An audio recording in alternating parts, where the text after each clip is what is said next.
Bonjour, donc là je vais vous présenter la solution de gestion de caisse, donc point de vente, donc pour la gestion des magasins, la vente au comptoir. Donc là on a donc cette solution, elle peut être installée donc sur un serveur en local chez vous, peut-être utilisée, enfin hébergée sur un cloud, donc on peut vous l'héberger sur un cloud. On offre aussi, enfin on vous propose aussi, on la livre avec un pack complet de matériel. Euh, Également, vous pouvez l'installer en local sur une unité centrale. Donc là, toutes les gestions sont possibles. Les accès en termes d'offres, il y a des packs utilisateurs. Donc vous pouvez administrer un certain nombre d'utilisateurs par pack, donc 2 utilisateurs, 5, 10, etc. Donc voilà. Donc on offre aussi une année de garantie. Donc s'il y a un problème technique qui arrive sur le logiciel, sur la solution, donc on est là pour le corriger, à condition que le problème vient de la solution. On fait donc du support là-dessus et on propose aussi donc de la maintenance. Donc si vous avez besoin de rajouter des choses ou donc on vous propose donc un abonnement annuel. Donc vous consommez un certain nombre d'heures par an. Vous achetez soit 50 heures, 100 heures, 100, 200 heures, ce que vous voulez, et ce qui est consommé sur le mois, enfin sur l'année, il est reporté sur l'année d'après. Donc, si par exemple vous avez acheté 100 heures, il vous reste 20 heures que vous n'avez pas consommé, eh bien l'année suivante, vous allez bénéficier des 20 heures qui restent. Donc on vous met à votre disposition donc le mail, il y a un mail, il y a un numéro de téléphone, une hotline donc qui vous répond, qui vous assiste et qui répond, donc on s'engage à répondre sur les problèmes bloquants majeurs en 24 heures, sur les problèmes bloquants qui ne sont pas majeurs en 48 heures et les problèmes mineurs à partir de 72 heures, 12 heures. Voilà. Donc ici dans cette solution vous avez deux interfaces. Il y a l'interface front pour le vendeur qui est géré par ce module, point de vente, et l'interface administrateur qui est géré par les modules achat, stock, les journaux pour les tableaux de bord, et vous avez le module employé pour le... Ça c'est pour la gestion des avances sur salaire par exemple, et les dépenses. Aussi vous avez ici donc un certain nombre d'informations, vous avez les historiques de vente, donc au niveau du point de vente, l'historique de vente, vous avez les retours, vous avez la gestion des coupons, donc les points de fidélité. Voilà, donc je vais vous présenter donc la partie déjà administrateur, comment ça se présente. Donc ici on a le module par exemple achat. Donc ici on a au niveau de l'achat, donc comment ça se présente. Vous pouvez donc créer des articles, hein, vous pouvez créer des articles.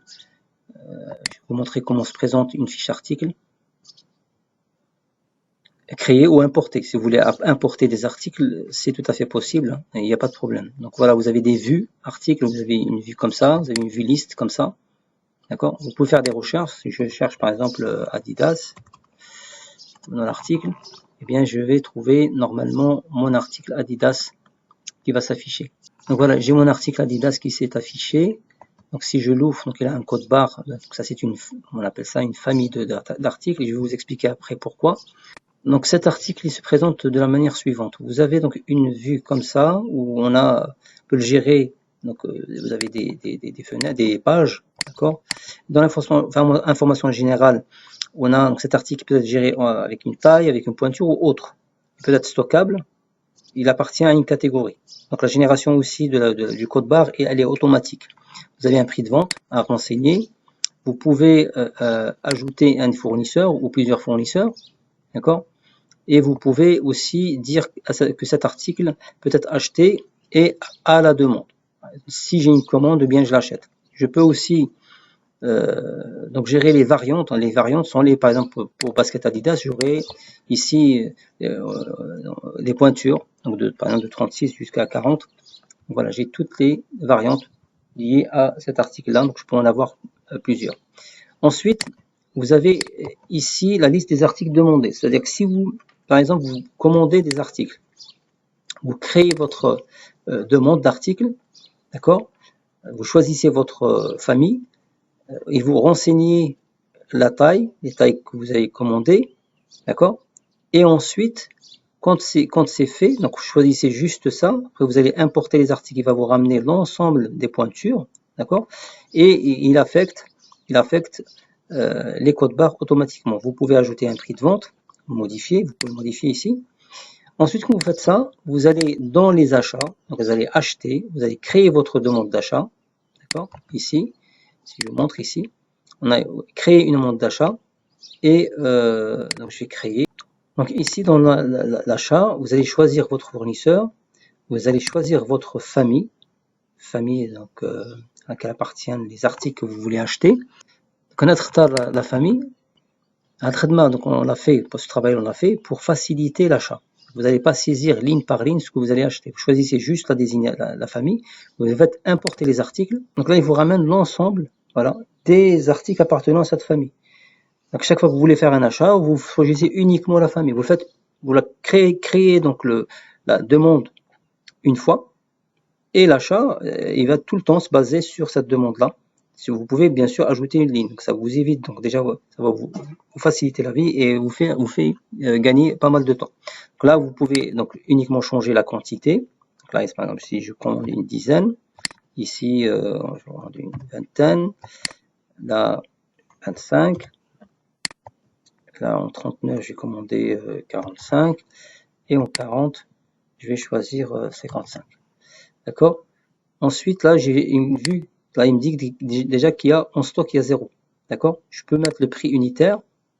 Donc, si j'ai le prix unitaire, donc soit je fais une demande d'achat, j'envoie ça au fournisseur, il m'envoie le prix, et ensuite je renseigne le prix qu'il m'a donné. D'accord? Si je mets par exemple ici 8000 dinars, pareil.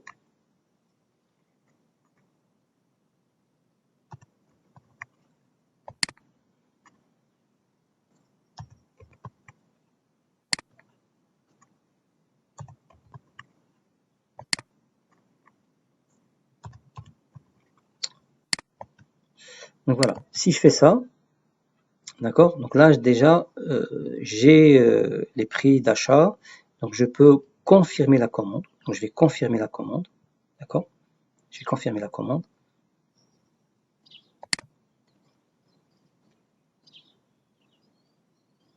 Je vais réceptionner la marchandise.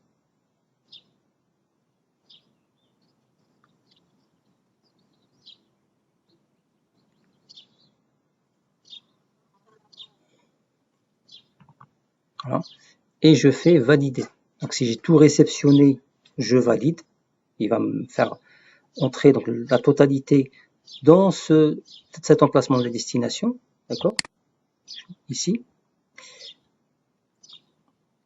Si j'ai réceptionné une partie, eh bien je fais article par article. Donc, je ne fais pas la totalité, donc article par article, je clique sur cette icône-là et je fais rentrer la quantité. D'accord. Ici, je vais valider la totalité. Là, ici, donc, il me dit, est-ce que vous voulez, vous avez tout réceptionné, vous êtes sûr? Je dis oui, ok, j'applique. Et là, donc, j'ai tout réceptionné. Ok. Donc ici, si je vais dans cet emplacement-là, je peux voir donc la quantité actuelle de chaque article, quantité en stock de chaque article.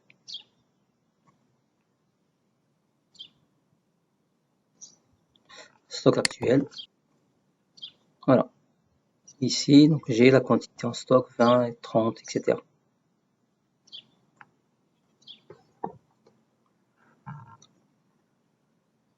Donc la gestion de stock, donc on a plusieurs emplacements, comme je l'ai expliqué tout à l'heure. Ensuite, donc, quand on a réceptionné la marchandise, ça c'est le côté administrateur, donc il peut mettre réceptionné dans le stock principal. Et ensuite, pour les transferts, il peut utiliser le module stock pour transférer la marchandise. Donc on avait dit que au niveau de l'article, on crée des règles de réassort. Si on revient à ce que je disais tout à l'heure, si je tape Adidas, voilà, ici, j'ai mis, donc pour les règles de réassort, j'ai mis 10 au maximum. Donc ici, on va voir les quantités, donc les variantes plutôt, et affecter des règles aussi, des réassorts pour chaque, là j'en ai 10 en stock, je vais affecter des règles de réassort pour chaque article, chaque variante.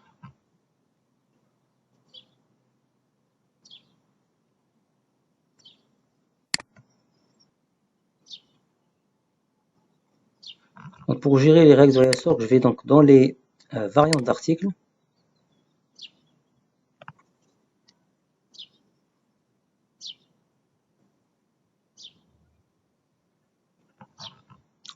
Je vais sélectionner par exemple celle-là. Et là, je vois que pour ma règle de réassort, j'ai une dizaine. D'accord? Ça, c'est pour la pointure 36, elle est là. Et j'ai la même chose pour les autres.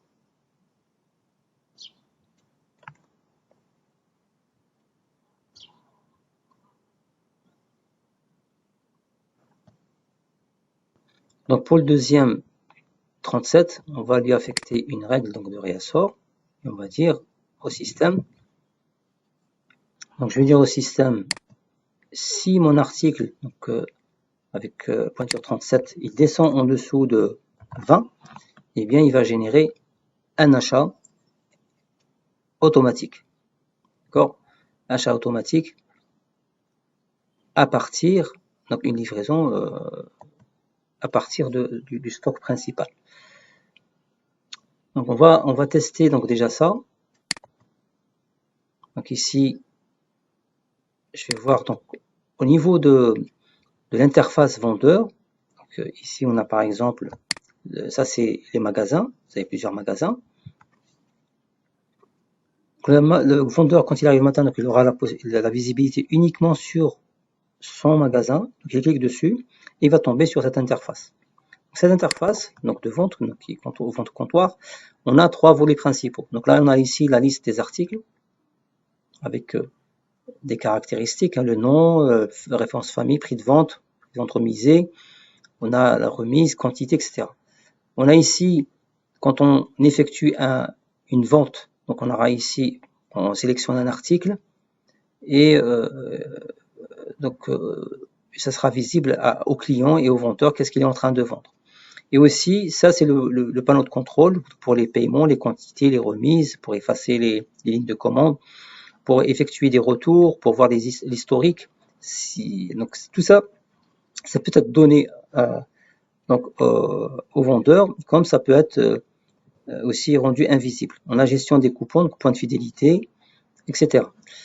Donc ici, on peut faire, par exemple, on a aussi la gestion des catégories. Là, j'ai catégorie sport, catégorie divers. Si j'ai choisi catégorie sport, il m'a ramené que les articles liés à cette catégorie. Et là, je vois que mon article 36, il a bien 10, il est dans WH Stock, etc. 37. D'accord? Donc là, si je vends, par exemple, ici, je vais enlever ça. Si je vends, ici, je lui mets 5, j'ai 5 en stock. Et ça, je mets juste ça pour voir comment elle est articulée. Donc la gestion, gestion des réassorts. Je paye en espèces et je mets 70 000 et valider. Voilà, j'ai mon ticket. Je passe à la commande suivante. Je ferme ça. Je vais fermer. Pour revenir au back-end, le point de vente.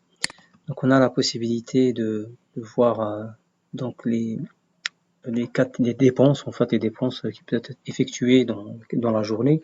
Donc ça c'est géré aussi. Les transferts de la caisse vers le coffre. On a aussi la possibilité de voir l'historique de vente de l'ensemble des commandes entre deux dates. Par exemple pour aujourd'hui, on va valider et ça va nous donner donc un rapport. Donc en revenant sur le back-end, voilà, tout ça c'est donc l'ensemble des ventes qui ont été effectuées dans la journée. Donc ça, la gestion des retours aussi, le journal de retour. On a aussi l'analyse sur les commandes, détail des ventes, le journal de la recette et dépenses. On a, comme j'avais dit, donc on a la gestion des points de fidélité. Pour finir, on va revenir aussi sur la gestion de stock.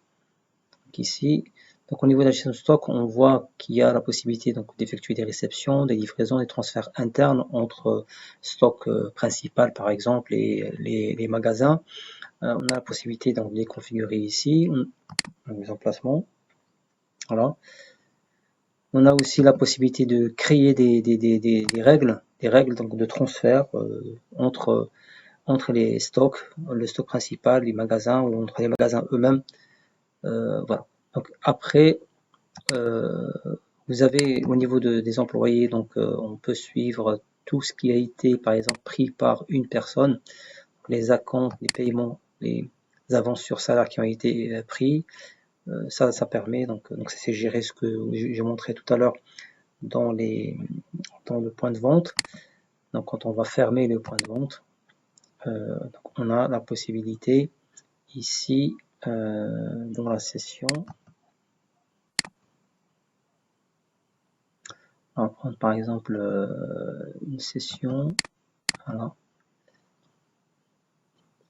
Tout ça, ça a été fermé, validé, une cour. Alors, on a la possibilité d'encaisser de l'argent, de sortir de l'argent. Donc, à chaque fois qu'on veut sortir de l'argent, on doit donner un motif et choisir une catégorie. Donc, si c'est un acompte pour un employé, ou un frais repas, ou transport, ou ce que vous voulez, donc vous pouvez rajouter. Donc, ça aussi, c'est géré. Les catégories, vous pouvez créer ce que vous voulez. Donc, ensuite, on a la clôture de la caisse finale. Il y a un contrôle là-dessus. Vous pouvez voir aussi ici donc la gestion des catégories. Donc on peut afficher les articles par catégorie. Ici par exemple pour la catégorie sport, on a donc l'ensemble des articles liés à cette catégorie. On va sélectionner par exemple ici, donc on veut vendre, le vendeur donc il va sélectionner les articles, il met la quantité ou il bip avec le lecteur de code barre, d'accord. Et ensuite par exemple ça, voilà. Donc il va enregistrer le paiement. Donc, bien évidemment, s'il y a un client, il va choisir un client. D'accord? Il choisit le client. Hein. S'il n'y a pas de client, donc il n'y a pas besoin, on fait donc le règlement en espèces. Par exemple, on peut rajouter ici CB ou chèque. Donc ça, c'est possible. Il n'y a pas de problème. Ça c'est déjà disponible. C'est juste que c'est pas activé. Donc ensuite, on va choisir le moyen de paiement.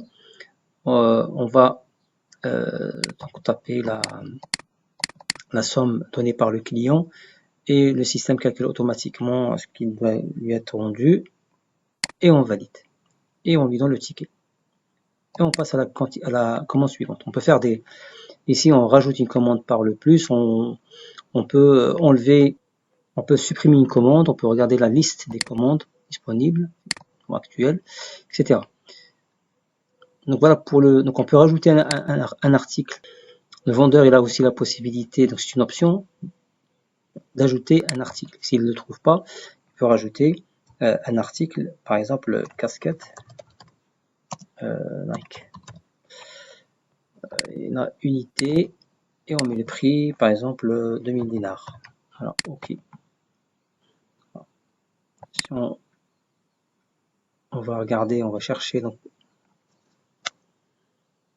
si on va chercher cet article, on va le trouver ici, la casquette Nike. Voilà, merci pour votre attention. Donc, si vous avez des questions, n'hésitez pas. On peut vous faire aussi une séance de travail ensemble.